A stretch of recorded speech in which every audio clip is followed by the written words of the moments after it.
Los nuevos desayunos de Mr. Donut presentan. Gracias por continuar con nosotros. Dagoberto Gutiérrez, excomandante del FMLN, está con nosotros, analista político, filósofo. Dagoberto, vamos a hablar con él sobre, por supuesto, lo que nos tiene ocupados, ¿no? Lo que nos tiene en agenda en este momento.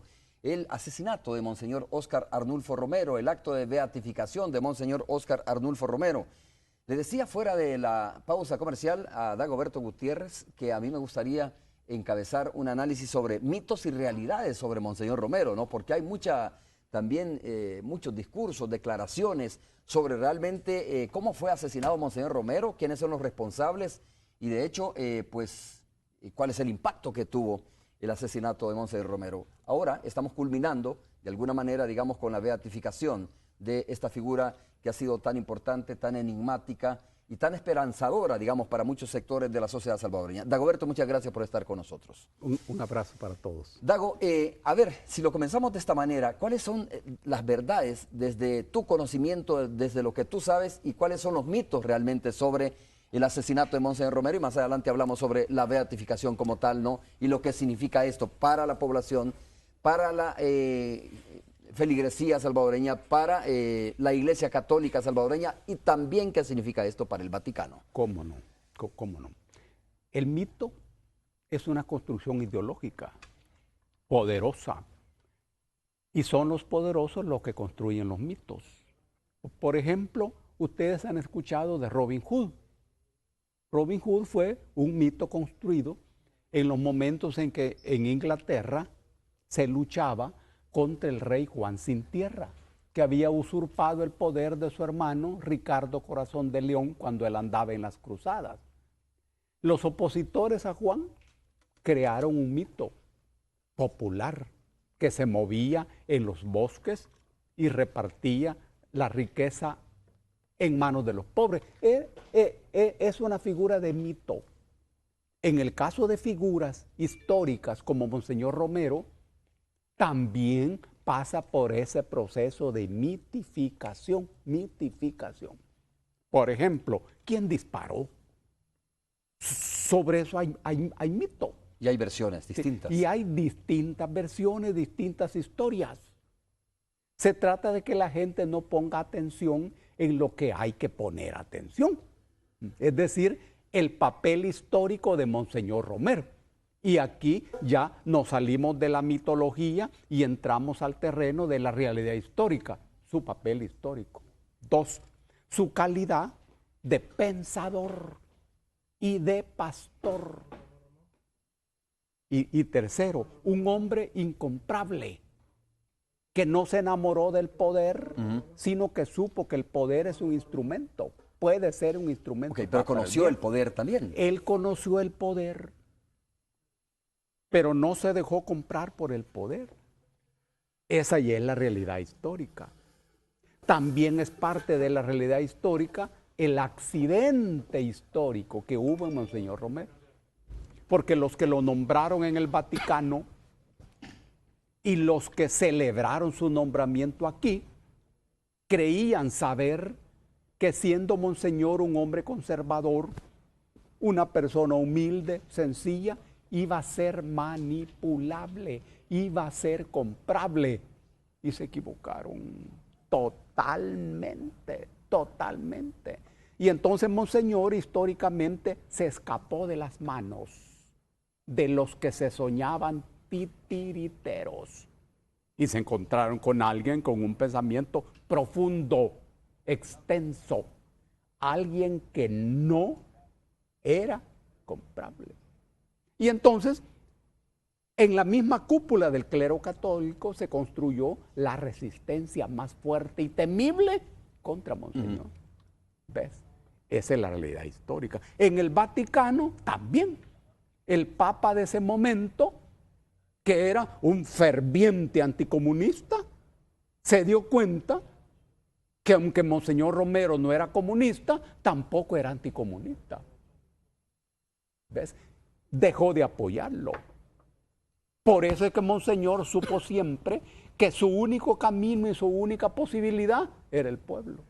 Allí donde se produjo el encuentro. Y la conversión, si indestructible. quieres tú, no sé si sea el término más correcto, la conversión de Monseñor Romero de ser una figura pegada a la oligarquía a convertirse a una figura más cercana al pueblo. Exactamente, exactamente.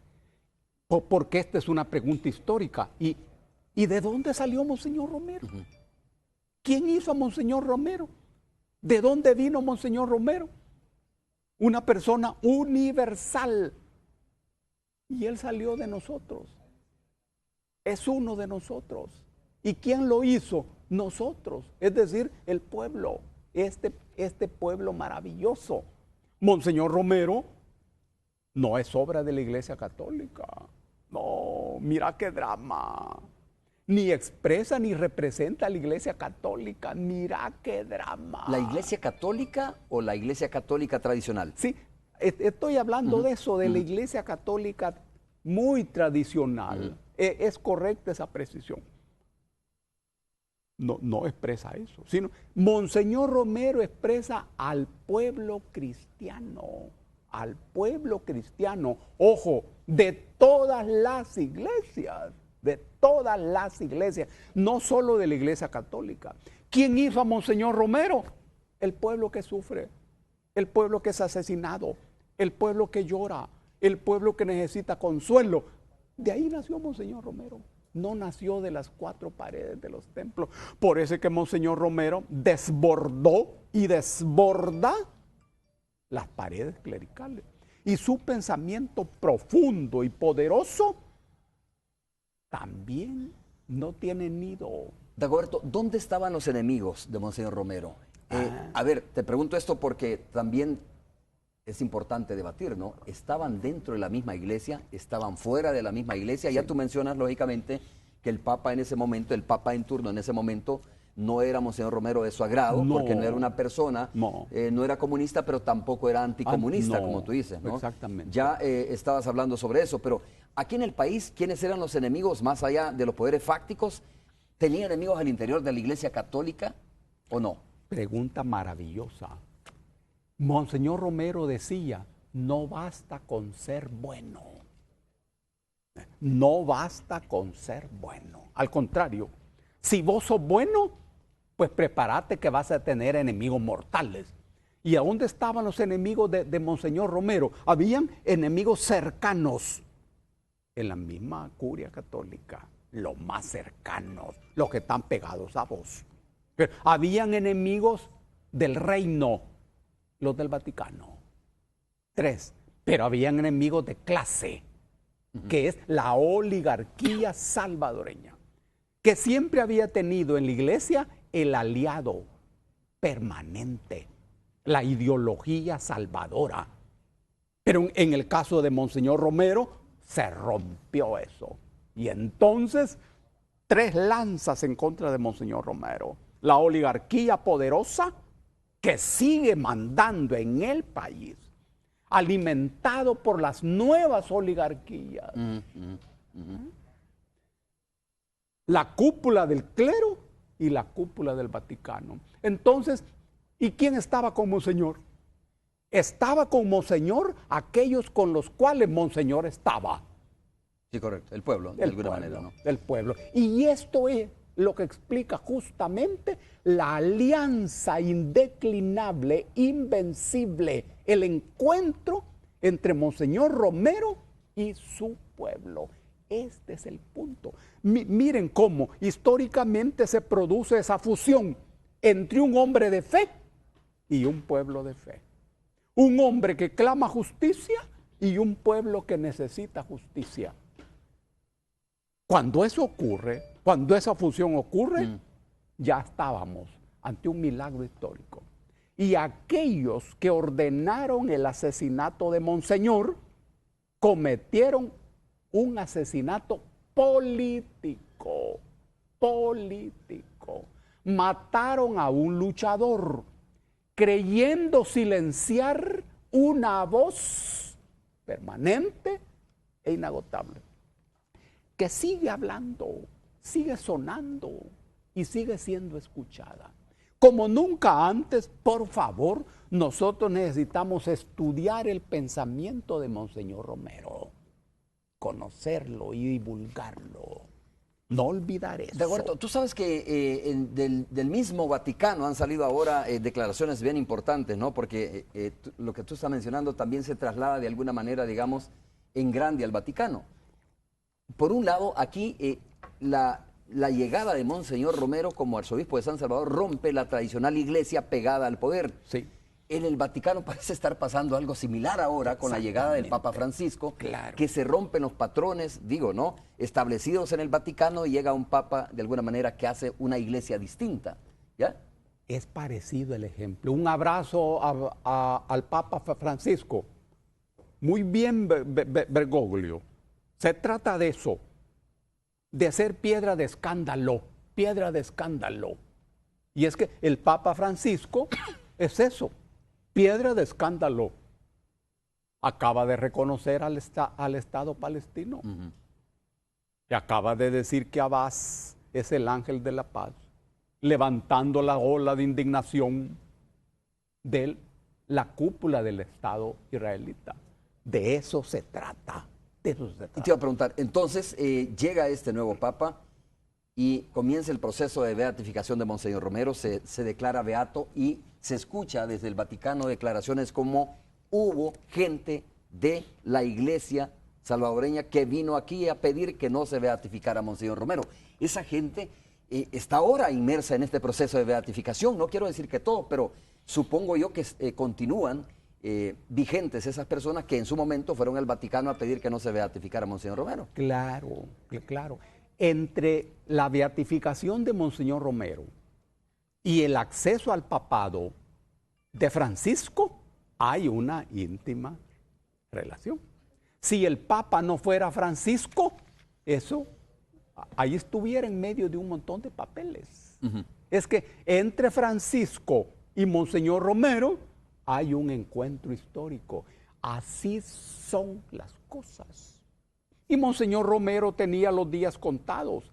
Él sabía que la oligarquía había decidido matarlo. Ojo, quien haya sido el tirador pierde relevancia histórica. Lo histórico aquí, y no perdás la pista, es la decisión de la oligarquía de matarlo. Y Francisco, que es un hombre inteligente, también sabe que está caminando entre brasas.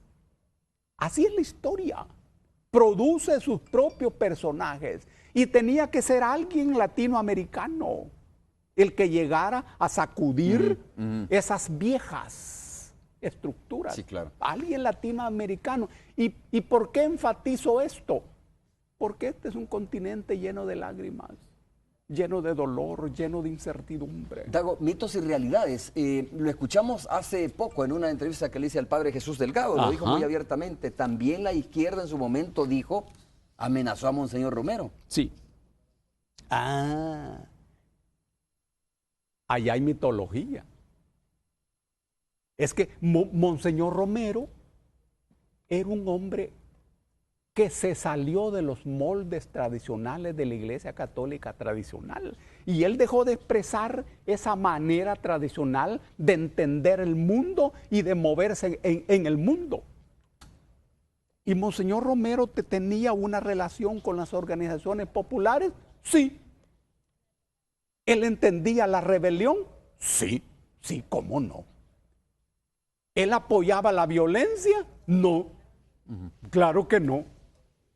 ¿Y esta era el mismo diseño de la cúpula católica? No, es que el pensamiento de Monseñor Romero superaba las cuatro paredes clericales. Para algunas personas de la jerarquía católica, la izquierda es una sola palabra amenazante. Para Monseñor no, él entendía eso porque su nivel intelectual se lo permitía. Hay sectores en la Iglesia Católica cuyo nivel intelectual no les permite entender eso. Monseñor sí, y Monseñor supo siempre a dónde estaba el enemigo y a dónde estaban los amigos. Ojo, eso hoy sigue siendo clave. Y él sabía que los que lo iban a matar no eran los amigos. Dago, ¿hay una intención, crees tú, deliberada de distorsionar la realidad sobre cómo sucedió el asesinato de Monseñor Romero? Por supuesto. Es que es parte de la lucha ideológica. Ajá. ¿Sí? Una cosa es la historia y otra cosa es la memoria. La historia es siempre un viaje al pasado en búsqueda de una verdad. La memoria es igualmente un viaje al pasado, pero basada en el recuerdo. La memoria tiene dos dimensiones, la discrecionalidad y la plasticidad. Esto quiere decir que cada persona que trabaja la memoria decide por su propia cuenta qué es lo importante y qué es no. La historia no. En la historia se construye lo que se llama una historia oficial. Hay un registro, ¿no? Claro, y hay una historia oficial, que es la historia de los poderosos. ¿Ya? ¿Cuál es la historia de los poderosos? La historia de los poderosos presenta siempre al débil como la amenaza, al débil como el que hay que aniquilar, al débil como el injusto y al poderoso como la fuente de la justicia, la fuente de la legalidad y la fuente de lo debido. Esta es la historia del poder. En el caso de Monseñor Romero, su historia no es la del poder, es la de la gente de abajo, la gente con miedo y la gente débil. Monseñor expresa las fuerzas más antiautoritarias. El ser humano autoritario es aquel que teme pero idolatra al poder, pero que es enemigo mortal del débil. Siempre el autoritario aplasta al débil y adora al poderoso. Este es el autoritario. Teme el poder, pero lo adora. Y cuando encuentra un débil, lo aplasta, se impone. Este es el autoritario. Monseñor Romero expresa la posición más enfrentada al autoritarismo. Para él eran los débiles del centro. Y ahí chocó con la oligarquía, pero también con la cúpula católica. Por eso es que Monseñor Romero tiene importancia filosófica, importancia teórica. Dago, voy a cerrar este primer bloque con lo siguiente. ¿Hubo complicidad, crees tú, de la Iglesia Católica, de alguna manera, digo, en el asesinato de Monseñor Romero? La complicidad es una figura muy complicada. Dejémosla para el otro bloque. Pausa, regresamos en breve conversando con Dagoberto Gutiérrez. Tienes toda la razón. Volvemos.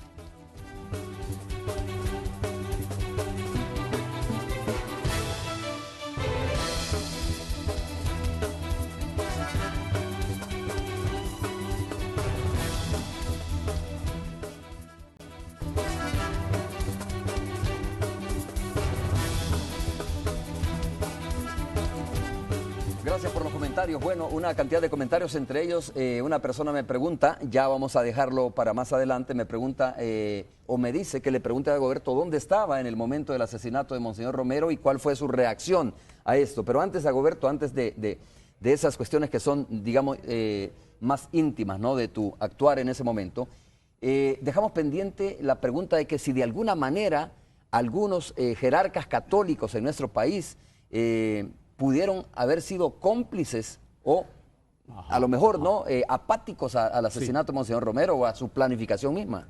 Es necesario que los jerarcas católicos escuchen esto con mucha atención. Miren cómo la gente los está mirando.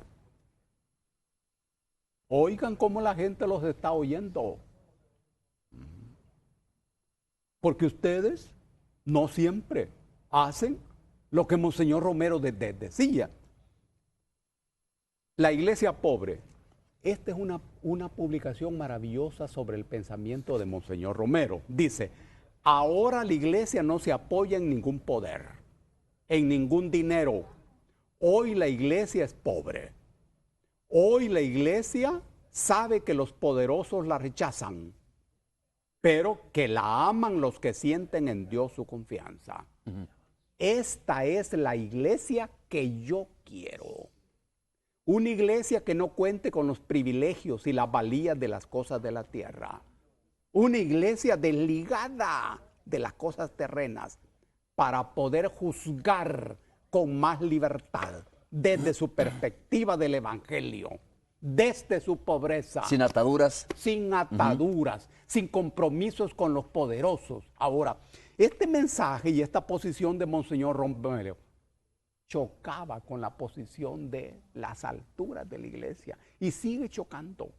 Cuando hablamos aquí de la complicidad, nos estamos refiriendo no a la parte del procedimiento, no, sino que al silencio de la iglesia.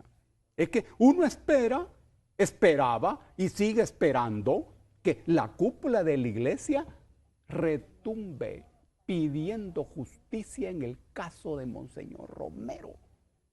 Hoy, cuando hay un proceso de beatificación y hay un camino para la santificación, y Monseñor Romero accede al altar, ¿cómo se hace? Y ese es el problema de ustedes, jerarcas, para evitar que Monseñor Romero salga del pueblo. Que siga siempre con el olor, el sabor, el color, el sudor de la gente. Porque Monseñor Romero sigue caminando en la calle, sigue visitando las comunidades. Aquel o aquellas que pretendan subirlo al altar para alejarlo de la gente, esa es perversión. Y esa es una contundente conducta anti Monseñor Romero. Por eso es que aparece la figura y la complicidad. Y la complicidad.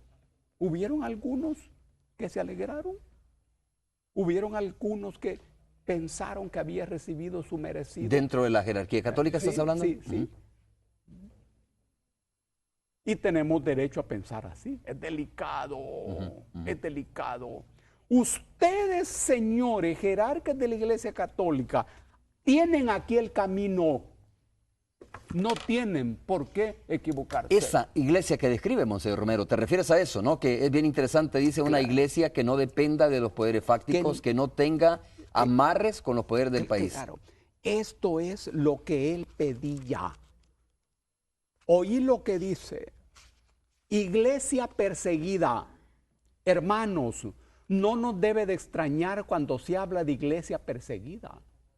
Muchos se escandalizan y dice que estamos exagerando, que no hay iglesia perseguida. Pero si es la nota histórica de la iglesia, siempre tiene que ser perseguida. Oí bien vos. Dice, siempre tiene que ser perseguida. Perdón, Dago, ¿por qué siempre tiene que ser perseguida la iglesia? ¿Qué condición debe de cumplir la iglesia para ser perseguida? Sí. Él lo sigue explicando. Dice, una doctrina que va contra las inmoralidades, que predica contra los abusos, que va siempre predicando el bien y atacando el mal. Es una doctrina puesta por Cristo para santificar los corazones, para renovar las sociedades. Oí bien, para renovar las sociedades. Y naturalmente, cuando en esa sociedad o en ese corazón hay pecado, hay egoísmo, hay podredumbre,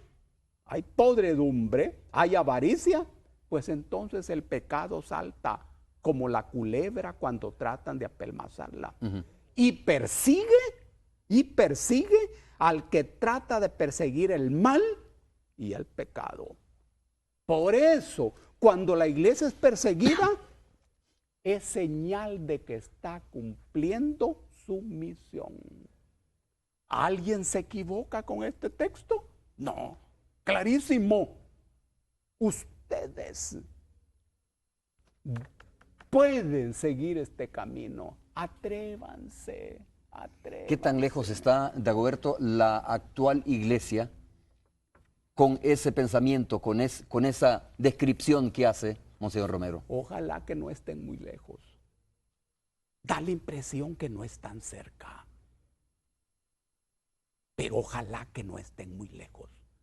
Por ejemplo, el acto de mañana. Ajá. ¿Qué es lo que uno desearía? Que fuera un acto ecuménico.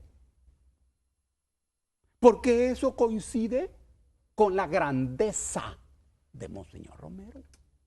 Porque Monseñor Romero no pertenece a la Iglesia Católica. Yo soy católico y soy cristiano. Soy cristiano catacúmbico. Cristiano desde antes del Concilio de Nicea.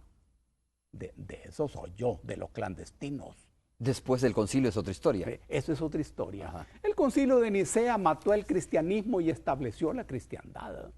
Después del Concilio de Nicea, 325 años después de la muerte de Cristo, el cristianismo se hizo la religión del Imperio Romano. No, yo ya no estaba allí.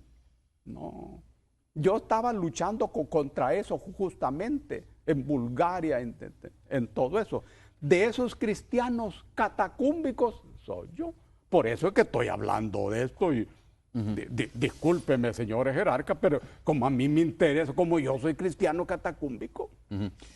Dagoberto, dices que tendría que ser lo de mañana un acto ecuménico, es decir, convocar a todas las denominaciones. A todas las iglesias. Y este es un acto entonces de la Iglesia Católica, nada más. Me da la impresión. Y Francisco... Siguiendo los cánones, me dijo, por cierto, el padre Jesús Delgado, ahí, en la entrevista que acabamos de ver ahí, dijo, siguiendo los cánones del Vaticano. Francisco entiende eso. Francisco es un hombre ecuménico. Si él está hablando con todo mundo, ¿cómo no va a entender que en un paísito como el de nosotros, tan maravilloso, que tanto nos duele, por el que damos la vida, no pueden estar todas las iglesias en un acto en donde está Monseñor Romero, que somos nosotros, que es el número uno de nosotros, el más maravilloso de nosotros, el más mínimo de nosotros, el máximo de nosotros? ¿Cómo no pueden estar todas las iglesias? Claro, ¿y cómo no va a entender esto Francisco? Claro que sí. Decía Francisco desde Roma que no hay problema. Pero no se va a hacer entonces como quisiera Francisco. Me da la impresión que no. No parece ser eso y sería una lástima. ¿Por qué? Si es el Papa. Sí. ¿Hay otros poderes Sí. arriba del Papa? Encima del Papa no hay ningún poder.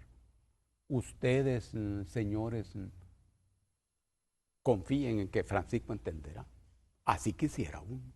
Y uno quisiera además que fuera un acto popular, sin boato, sin lujo, sin ostentación de poder, sino sencillo. Háganlo sencillo, sin ostentación de riqueza ni nada. Hagan una cosa que no esté al servicio del mercado ni del capital. Monseñor Romero no le gustaría eso. Ni a Francisco tampoco. Mira la actitud de Francisco. Ok, pero te preguntaba, a ver, solo para entenderlo muy bien, si el Papa es de la idea, dices tú, hay que entender que el Papa Francisco sabe esto, conoce esto, y de su gusto sería que fuese un acto ecuménico donde fueran convocadas todas las denominaciones religiosas. Entonces, ¿por qué no se hace como dice el Papa? Por eso te preguntaba, ¿hay por encima poderes del Papa dentro del Vaticano que construyen, digamos que moldean la forma de cómo debe ser un acto como este? Uno entiende o cree entender que en todo esto hay procedimientos establecidos. Supuestamente es así y así será.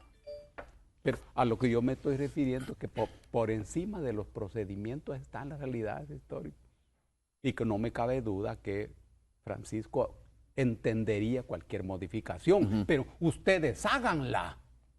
Ahora bien, ¿hay otros poderes por encima de Francisco en el Vaticano? Sí, claro. Es que Francisco va llegando. Francisco es audaz, valiente, igual a Monseñor Romero. Lo que ha hecho Francisco en estos poco tiempo. En este poco tiempo es extraordinario. Pero él sabe bien que hay muros enfrente y hay poderes y no lo puede hacer todo. Es más, hace poco Francisco dijo que no iba a estar mucho tiempo en el Vaticano. Es un hombre muy realista, muy realista. Sabe a lo que se está enfrentando al interior del Vaticano. Él sabe todas las fuerzas que se muevan. Lean, por favor, ustedes que son unos grandes lectores, un libro del periodista inglés Jallup, Robert Jallup, que se llama En el nombre de Dios. Apunten el título, En el nombre de Dios. Léanlo. ¿Sí? Hoy en las vacaciones. Vayan al centro de San Salvador y ahí busquen de esos libros usados. Extraordinario. Pero también vayan a las otras librerías. ¿Sí? Vayan a las dos, según cómo se encuentren. Según la lotería que se hayan sacado. Bueno, según la capacidad que tengan también para comprar, ¿no? El mismo libro lo puedes encontrar probablemente en el centro a un precio como tú dices. Dagoberto, ¿dónde estabas tú cuando sucedió lo de Monseñor Romero? Qué bueno. ¿Qué estabas haciendo? Qué ¿Cómo bueno. te tomaste? ¿Cómo fue la reacción tuya cuando conociste del asesinato de Monseñor Romero? Esto es importante, porque el día que asesinaron a Monseñor Romero, nosotros le pusimos el nombre a nuestro ejército. Y decidimos que se llamara Fuerzas Armadas de Liberación.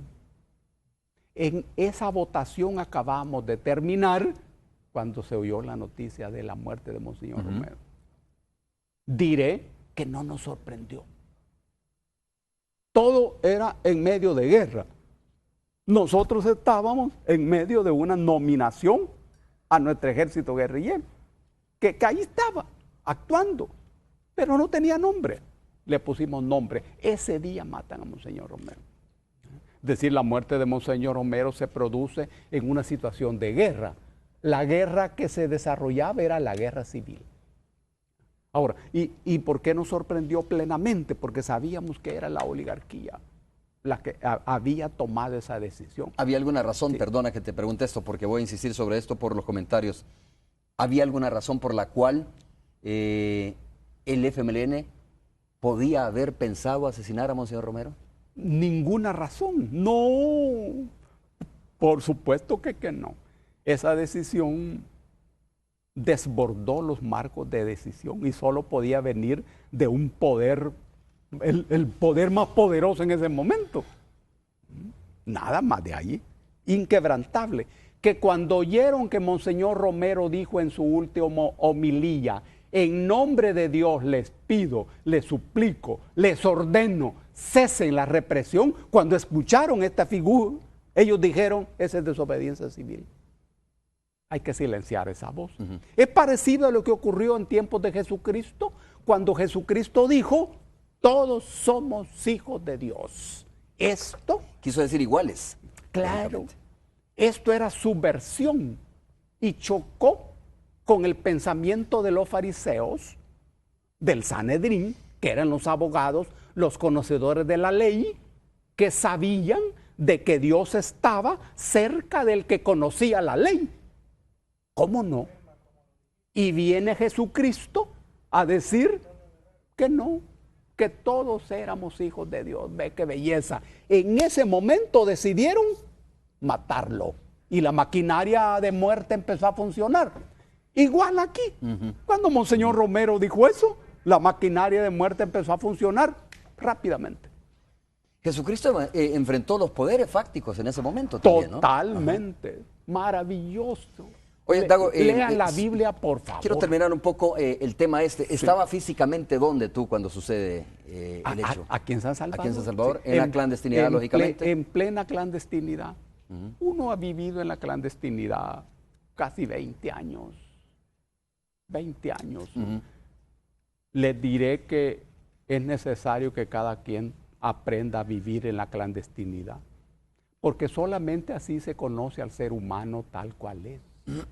Y uno descubre las bondades de la naturaleza humana. Mira, alguien me pregunta cómo se llama el libro que está hojeando Dagoberto, el que tú decías que es este, o no sé cuál estabas. Ya, donde está, precisamente donde escribe Monseñor Romero, la Iglesia Católica que él... exactamente. Esto se llama concibe, ¿no? Día a Día con Monseñor Romero. Ese lo tengo yo. Meditaciones para todo el año. Aquí está contenido el pensamiento profundo de Monseñor Romero en pequeñas figuras. en pequeñas figuras. Sí, son fragmentos de Sí, homilías. exactamente. De la palabra de Monseñor Romero. Llega hasta el 365, lo que se llama las últimas palabras. Es la homilía del 24 de marzo de 1980.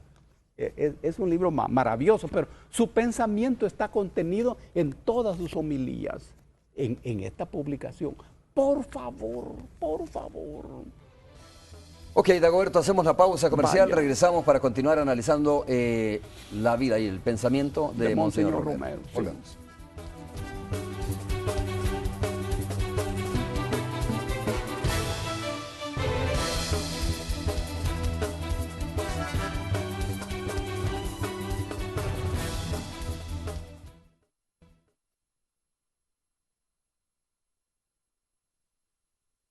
Puma, Ion Diesel, ultra bajo en azufre, presenta. Vamos a saludar a Tony Cabezas en la radio 109. Tony, ¿qué tal? ¿Cómo estás? Mira, estoy conversando con Dagoberto Gutiérrez. Hemos hablado sobre la vida y el pensamiento de Monseñor Romero. Bueno, Dagoberto, con el conocimiento que tiene, nos ha dado su punto de vista sobre las razones por las cuales ha sido o fue asesinado Monseñor Romero y además, pues, lógicamente, en el contexto que se da este asesinato. ¿Qué tal, Tony? Muy bien, Romeo. Hola, Dagoberto, ¿cómo se ha portado? Un abrazo. Mal, creo yo, Tony. Sí, es que imagínate. Nosotros quiero incorporar a esta charla a Roberto Cuellar. Él fue colaborador jurídico de Monseñor Romero. ¿Cómo no? ¿Cómo no? Aquí está, lo vamos a enfocar, por favor. Un abrazo a Roberto. Dagoberto. Sí. Roberto Cuellar, ¿no? O sea, a Roberto Cuellar. Cuellar, sí, sí. Sí. Gracias, Dagoberto. Sí. Un abrazo fuerte en esta época en que tenés que cuidarte, no hay que pecar. Después del 25 de mayo, la iglesia te perdonará. Sin duda. Romeo, muy buenos días. Es un placer estar con ustedes. Igualmente. En estos 15 días que permanezco en El Salvador, acompañando los programas ¿Dónde radica ahora, Roberto? de trabajo entre toda Centroamérica, básicamente entre San José y San Salvador, después de mucho tiempo de estar fuera del país. Usted fue colaborador jurídico. Pues mire, tuve la De Monseñor fortuna Romero. y la dicha enorme de conducir la organización del socorro jurídico del Arzobispado de San Salvador, que Dagoberto conoce, Sí. es historia. Sí, seguro. En 1975, el padre Segundo Montes, ex rector del Externado de San José, mártir también, asesinado en noviembre del año 89 junto a Yacuría y todos sus compañeros, nos instó a un grupo de exalumnos del Externado de San José que convenciéramos otros abogados, estudiantes jóvenes, para fundar una oficina de asistencia jurídica para la gente más pobre del país. Nosotros teníamos nuestro trabajo, sin duda, algunos con bufetes muy buenos realmente, y donaron su tiempo libre una tarde, una mañana, para hacer lo que llaman en Estados Unidos hoy asistencia pro bono, es decir, asistencia voluntaria para la gente pobre. Yo entendí eso, comprendí eso a raíz de las enseñanzas de los jesuitas en el colegio. Tuve la fortuna también de estudiar 11 años y varios años de universidad también en la Centroamericana en psicología, con los jesuitas, a quienes les debo realmente el poco de conciencia cristiana y social que tenemos. Así que pusimos en marcha esa oficina, Romeo, Socorro Jurídico. Diana Verónica y Tony, que modestamente contribuyó con el arzobispo Romero a certificar, a comprobar, a verificar los casos que se presentaban. A ver, tanto en su Roberto, despacho fue como- una, perdona, pero así es, ¿no? Como dice Dagoberto, mire, es que la iglesia, para que sea iglesia, tiene que ser incómoda. Fue una oficina incómoda también para algunos sectores del país. Excéntrica, una locura, decían algunos. ¿Cómo es posible que estos abogados que tienen futuro, están tan jóvenes, arriesguen no solo su vida, arriesguen su profesión, pongan en entredicho lo que saben? Si esta gente representando a gente pobre en los tribunales, era ridículo, nos veían como criaturas extrañas realmente en los tribunales. Ustedes no se imaginan lo que era el ámbito de los tribunales en aquella época. Hoy también, si no ha cambiado, hay mucha gente inescrupulosa en los tribunales de justicia. No los conozco afortunadamente hoy, y sí tuve la fortuna enorme de representar varios casos junto con Claro. abogados muy destacados hoy como Boris Martínez, Félix Ulloa, Antonio Hernández, Florentín Meléndez, mi buen amigo, magistrado de la Sí. Sala Constitucional, quien representó muchos casos, algunos de los que están hoy en el gobierno, que fueron defendidos por esos servidores de Monseñor Sí. Romero. Eran jóvenes en Roberto, aquel entonces. una pregunta más. Qué bueno que podemos conversar con usted, que conoció también a Monseñor Romero. ¿cómo describiría usted a Monseñor Romero, Roberto? Exigente, riguroso y cuando nos conocimos muy desconfiado. Fue raíz precisamente del asesinato del padre Rutilio Grande García, el jesuita, Sí. que era párroco del Paisnal, Aguilares y Guazapa, en que él, cuando nos presentó el provincial de los jesuitas con el arzobispo, que buscaba una representación legal seria, experimentada, profesional, cuando nos vio, pues dijo, no, estos muchachos los van a triturar en los tribunales, los van a triturar ahí. Estos hipotes que andan haciendo. No confió, también nos vio como una especie de locura excéntrica, eso de crear un bufete social para la gente pobre. Él creía en la ayuda y la asistencia legal, pero jamás pensó en aquel momento que podíamos dar el paso a representar a la iglesia representar a la iglesia con carácter jurídico y legal ante tribunales tan amañados, hoy que está de moda el término amañado acá, tan amañados, tan controvertidos y tan, diríamos, inescrupulosos en la aplicación de la justicia. Mire, en ese momento el arzobispo nos vio con cierto, diríamos... ¿Recelo? No, recelo no. Diría, estos muchachos no saben mucho, francamente. Sí. Con poca capacidad, tal vez, ¿no? Sí, claro. Digo, Y a lo además, mejor no creían lo que experiencia, ustedes podían hacer. Y hoy que estoy en el territorio del adulto joven, Ajá. aquí en esta radio, 102.9, me siento con menos canas y con menos vejez. En aquel momento, Florentino tenía una sola cana, Boris tampoco, y su servidor le aparecían algunas, pero estábamos metidos sin duda en una aventura que nos llevó a trabajar con Romero después de la primera representación que tuvimos, sin que se diera cuenta él, en la reconstrucción de la escena del crimen en la salida de Aguilares hacia el Paisnal, cuando la Policía Nacional y la Guardia rodearon completamente esa escena, estuvimos presentes. Roberto, al día siguiente, les sí. digo esto, en las 2 páginas de los periódicos principales de la época, decían, abogaditos comunistas representan a la Correcto. iglesia en Iba a el caso decirle Romero. precisamente eso, Roberto. ¿Usted particularmente en algún momento sintió temor? Trabajar a la par de Monseñor Romero era compromiso, ¿no? Pero también tomando en cuenta el contexto o la coyuntura, mejor dicho, que se daba en ese momento, trabajar con Monseñor Romero y sobre todo para el socorro jurídico era un riesgo, prácticamente. Tuve la función de coordinar ese servicio y mire, francamente le puedo decir que pocas veces tuvimos miedo. Trabajar con él fue una fortuna, además. Nosotros siempre pensamos que él jamás lo iban a asesinar. Yo recuerdo, Dagoberto sabe que estuvimos trabajando cerca de varias comisiones de las Naciones Unidas para firmar la paz, para llevar adelante la paz. Yo lo hice desde Costa Rica cuando se hizo el acuerdo en derechos humanos, recuerda Dagoberto, Sí. en julio de 1990, en que el 26 de julio del 90 fue ese acuerdo. Es el primero internacional que se ha hecho en toda la historia de Naciones Unidas, en donde los derechos humanos juegan un papel importante, pero esto no es la parte de la entrevista de hoy.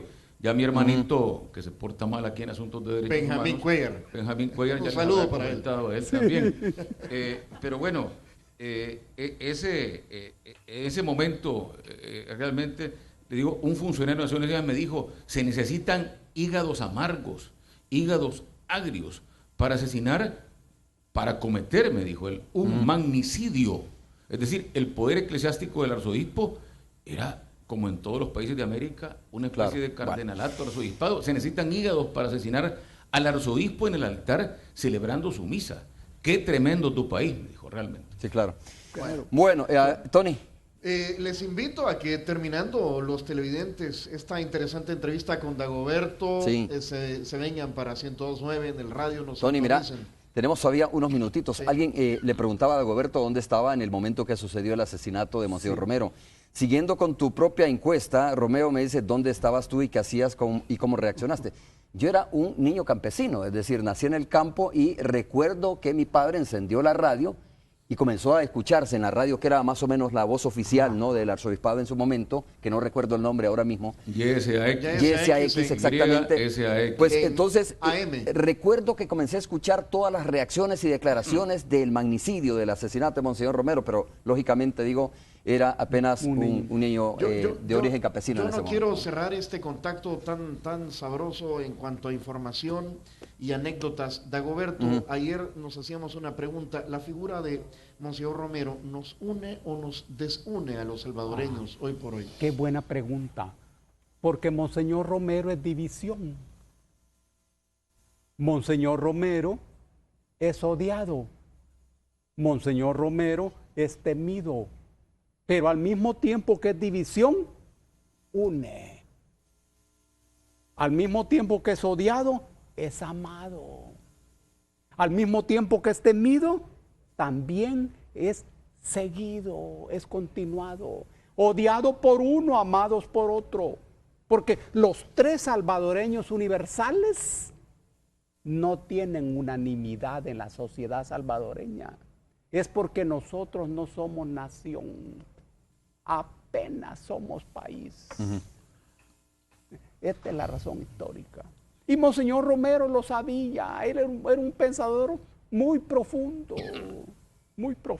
y sabía el peso de las palabras. Me gustaría, Tony, antes de terminar el enlace, que Dagoberto leyera nuevamente la iglesia que describía Monseñor Romero, ¿no? Porque de repente tú te pones a analizar hacia dónde se ha orientado el pensamiento de la iglesia hoy, dónde ha estado la iglesia ahora, pero la descripción que hace Monseñor Romero de una iglesia independiente, alejada del poder, de las ataduras, o sea, que son más o menos unos 2 párrafos de Dagoberto. Claro, terminamos con ese enlace para que veas. Diciembre del 77 lo dijo a finales, Sí. esos párrafos, Y- casi y- seguro. Saludame al Benjamín Roberto, un abrazo. Tú lo ves más que yo, realmente. Mira. Yo lo voy a buscar este fin de semana para abrazarlo en júbilo por Romero. ¿Cómo Ok, no? a ver. Sí. Iglesia pobre. Claro. Ahora la iglesia no se apoya en ningún poder, en ningún dinero. Hoy la iglesia es pobre. Hoy la iglesia sabe que los poderosos la rechazan, pero que la aman los que sienten en Dios su confianza. Mira qué claro. Esta es la iglesia que yo quiero. Una iglesia que no cuente con los privilegios y las valías de las cosas de la tierra. Una iglesia cada vez más desligada de las cosas humanas, terrenas, para poder juzgarlas con mayor libertad. Ok, ahí tienes. Tony, Ahí está. muchas gracias. Mira, bueno, y gracias a este contacto, ¿no, Sí, Tony? a Puma. Gracias a Puma, solo en estaciones Puma nos ofrecen diésel ultra bajo en azufre. ¿Sabes que ahí pasa Recomendado. Dagoberto? Ahí pasa algo. Por la Puma. Un saludo para todos Salud. ustedes. Igualmente, Hasta abrazo para luego. ustedes. Hasta luego. Roberto. Con cariño. Roberto. Una Sí, pausa sí, comercial, un regresamos abrazo. en breve. Puma, Ion Diesel, ultra bajo en azufre, presentó.